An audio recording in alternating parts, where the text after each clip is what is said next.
Hello everybody, it's Tanya again. Today we're going to read the chapter 7 of Daniel. We're going to talk about how it explains supreme divine sovereignty and also a vision within a vision is what I think. So if you want to start out, verse 1 says, "In the first year of Belshazzar, king of Babylon, Daniel had a dream and visions of his head upon his bed. Then he wrote the dream and told the sum of the matters." So Daniel sees a vision of himself asleep in the bed. He wakes up in the human flesh and writes down the dream that he just had. So the dream was in the spirit world, so he told in his writings what had occurred in the dream. And this what makes me think it was a vision inside a vision, and we'll talk on that a little bit more. Excuse me, it says, "Daniel spake and said, I saw in my vision by night, and behold, the four winds of the heaven strove upon the great sea."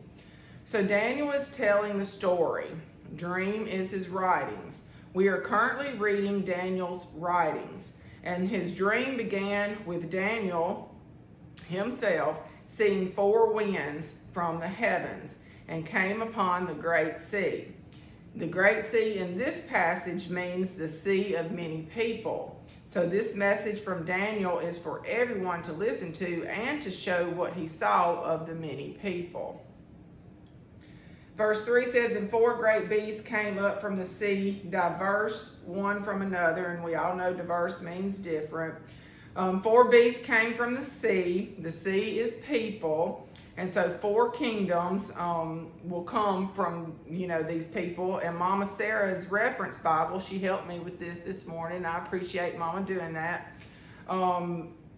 It just says that they're different each. And Daniel will later be told in verse 17, when we get there, that is what this means. And also, I believe it means stir up the nations for current day what's going on. "The first was like a lion and had eagle's wings, and I beheld till the wings thereof were plucked, and it was lifted up from the earth and made stand upon the feet as a man, and a man's heart was given to it." So most people think this refers to Babylon. The plucking of the wings and the beast standing up symbolizes the humbling of King Nebuchadnezzar. I also think that this is a foretelling of our future end times because Daniel and Revelations go together. And that's all four of those beasts and different ones that's talked about throughout Revelations.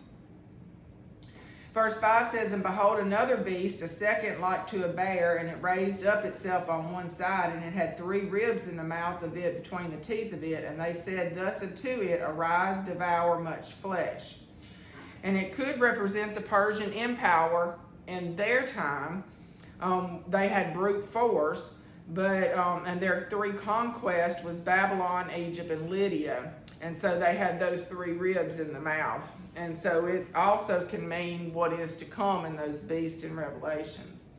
"After this I beheld, and lo, another like a leopard, which had upon the back of its four wings of a fowl. The beast had also four heads, and dominion was given to it."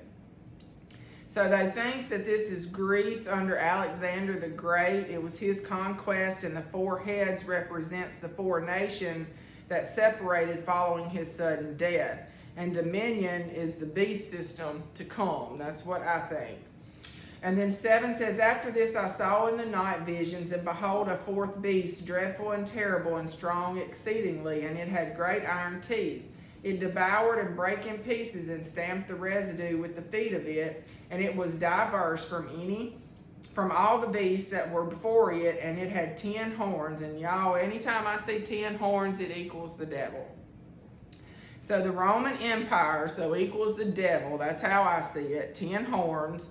We're talking about the future that's coming. It's a sequence of subsequent kings and kingdoms is what I believe. I got this from Mama's reference Bible. I might not have, so if I misspoke on that, I apologize.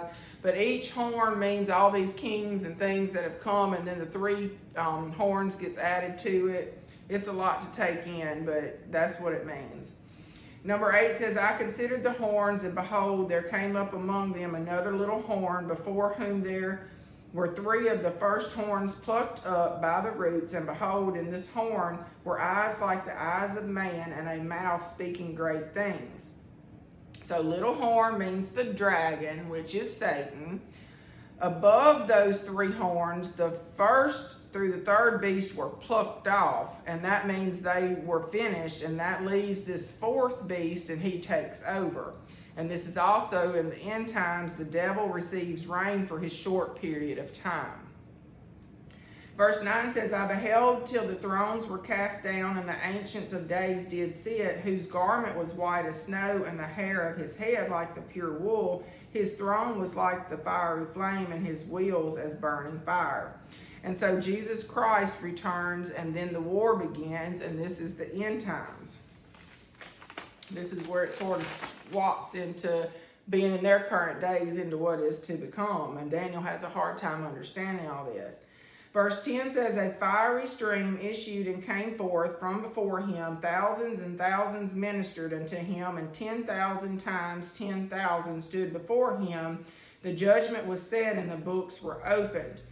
100 million is what 10,000 times 10,000 equals, and judgment begins.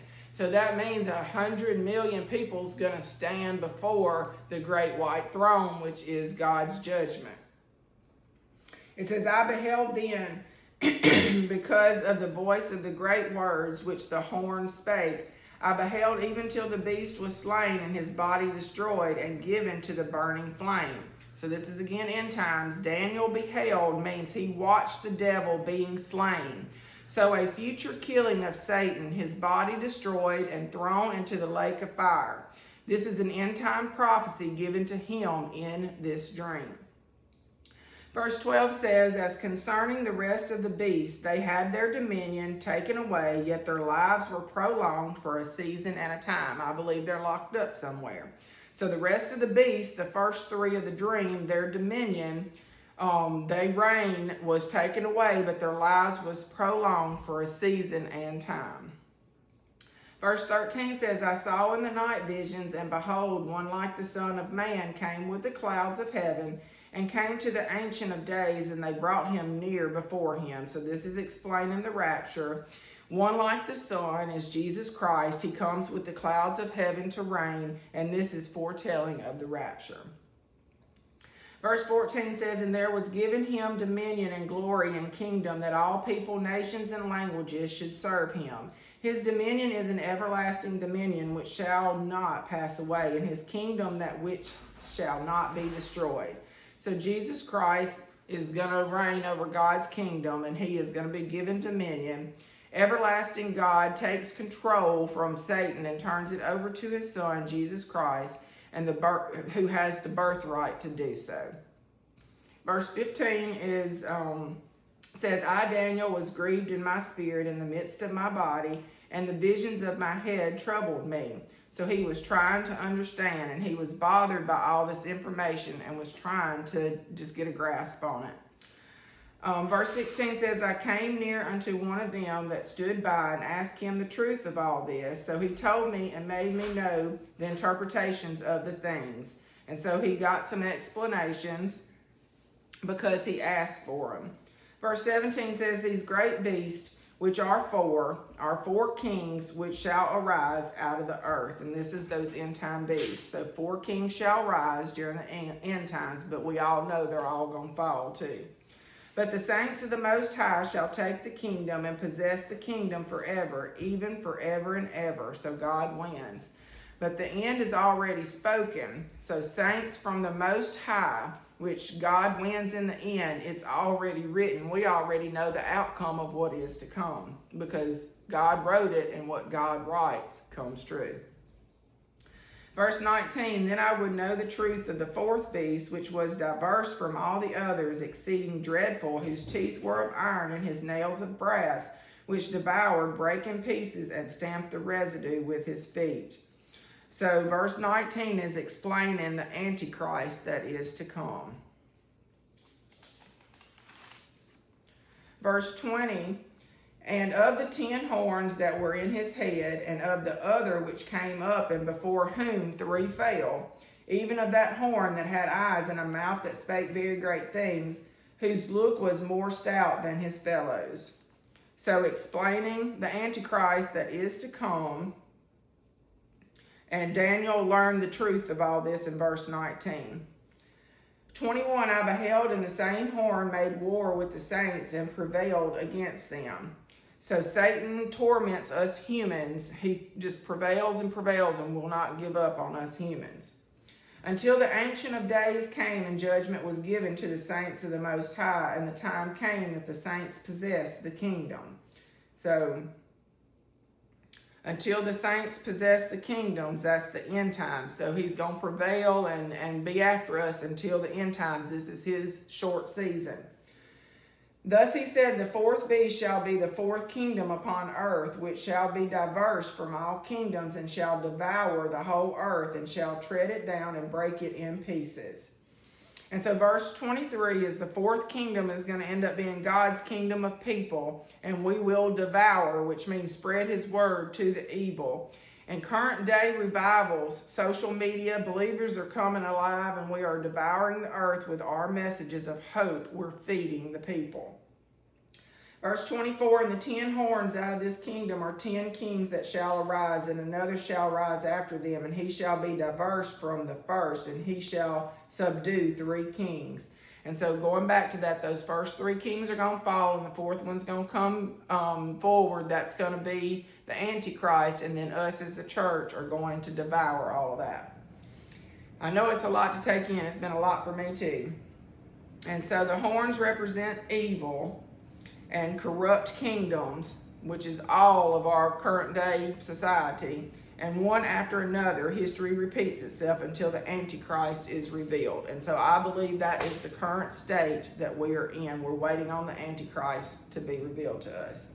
And he shall speak great words against the Most High, and shall wear out the saints of the Most High, and think to change times and laws, and they shall be given into his hand until a time and times, and the dividing of time.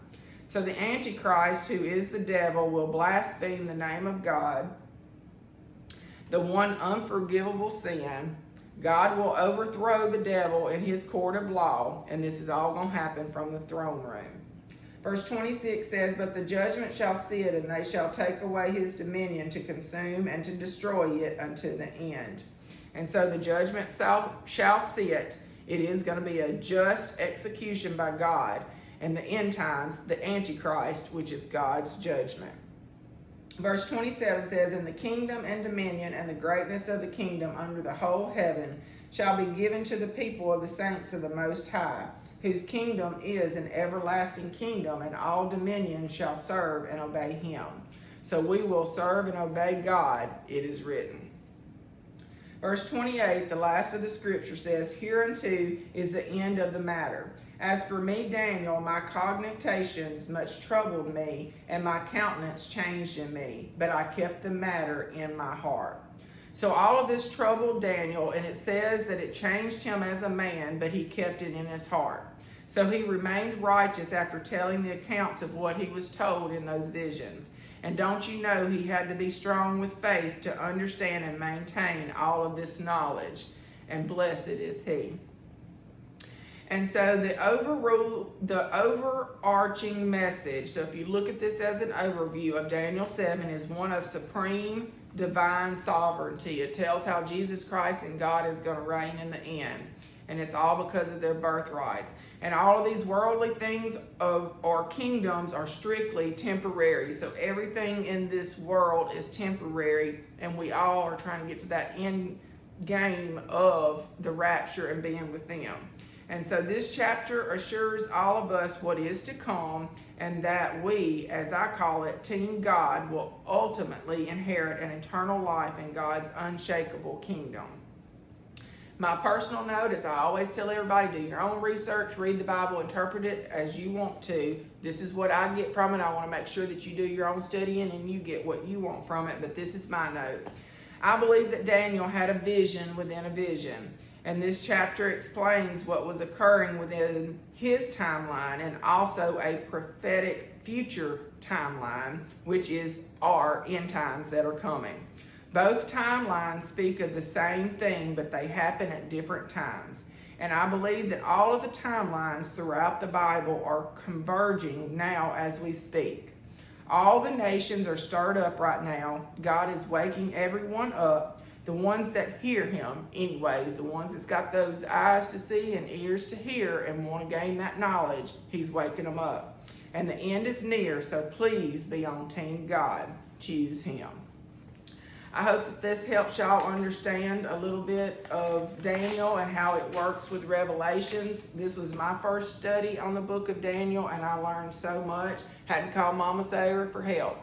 But in the end, just have faith that what God says is going to happen, because all prophecy has been fulfilled that is in this Bible. Just a little bit's left, and that's why another reason I believe we're in the end times. As always, y'all have a God bless afternoon, and I'll see you tomorrow. Bye-bye.